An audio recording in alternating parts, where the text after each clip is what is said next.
issues about energy reliability. Now, in the same way that the people who have retreated to their extremist corners about climate change, I don't want people to accuse that of us when it comes to power supply. But the truth is that with so many people at home, it works a little bit like the hottest day of summer or the coldest day of winter.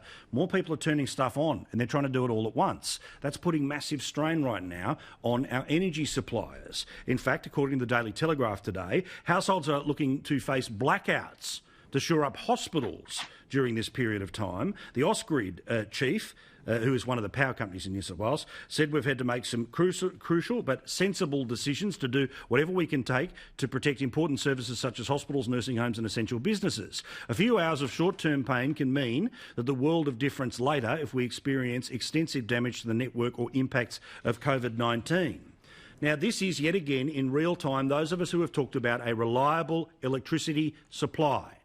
You do it for the hot days, the cold days and for those bizarre occasions when everyone would have to be at home. This underlines that as the most important thing we do when it comes to energy supply in the years to come. The power supply can come from anywhere as long as it is guaranteed to work. But the idea that people could be not only isolating at home but sitting in a blackout is a disgrace.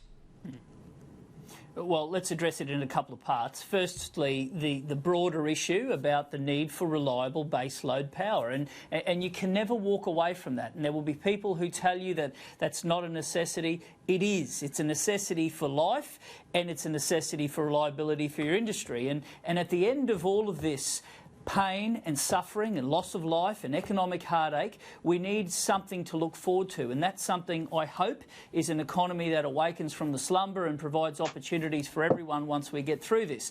And a key part of that is having reliable water and reliable power. So that's the first issue. On the second issue, you should never accept blackouts or brownouts of any type at any time. But when it is a choice between having a 100% reliability for hospitals in a time of crisis and people having to make sacrifices at home, you will obviously always err on the side of a hospital during a crisis.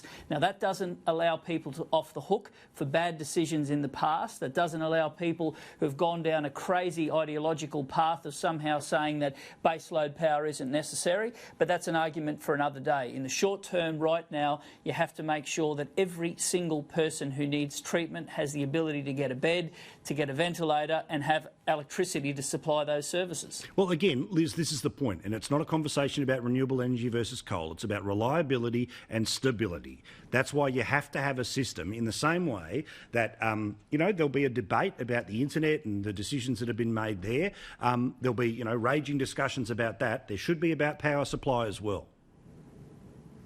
Yeah, absolutely. Look, in the situation of New South Wales, Ausgrid, this fellow's, he's saying, look, we don't have an option. This is critical work. It must be done. And these homes are just going to have to go without for a period of time in order to make sure that the hospital is going to have power at all times in the future. They're preparing for the worst case scenario. I have all the compassion in the world for that.